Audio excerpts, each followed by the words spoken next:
And the big controversy was around Kai Havertz. Let's start with the yellow card that he did receive for this on Christopher Ayer.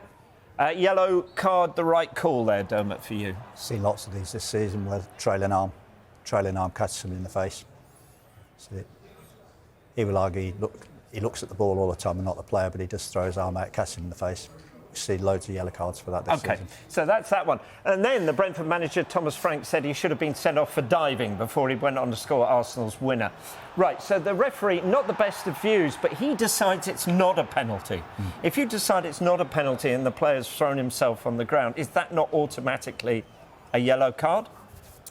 No. I think this is very, very interesting, this decision, because I think you can forget this angle because this isn't the referee's angle. I think if you look at the referee's angle, he watches and he sees the ball go to the right, which, from my experience, I would think Collins has played that ball. That's what the clue I'd think. And then you also think then that he goes over Collins' leg. When you see it from the other angle, it's different. But bear in mind, the referee decides no penalty. And then you also think then that he goes over Collins' leg. When you see it from the other angle, it's different. But bear in mind, the referee decides no penalty. The VAR then, when it gets thrown to him, he has two decisions to make. Is it a penalty or is it not a penalty? Well, I don't think it's a penalty. He can't. This is the referee's view. So, should the assistant have helped him here?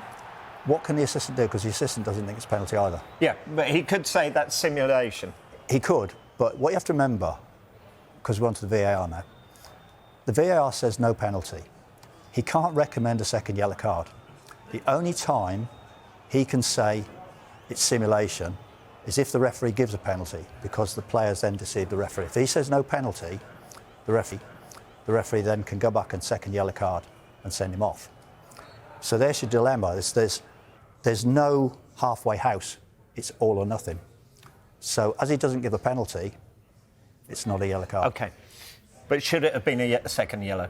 I think no, because I think there's enough physical contact. I think he hits him with his hip.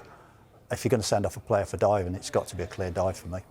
Well, one thing I'll say about that, do you know the first challenge when he's jumped up? I always have this problem, to be honest. I think when you're a player, and me, have happened to me many times where I'm looking at the ball and you have to use your arms to jump so you can get yourself leverage.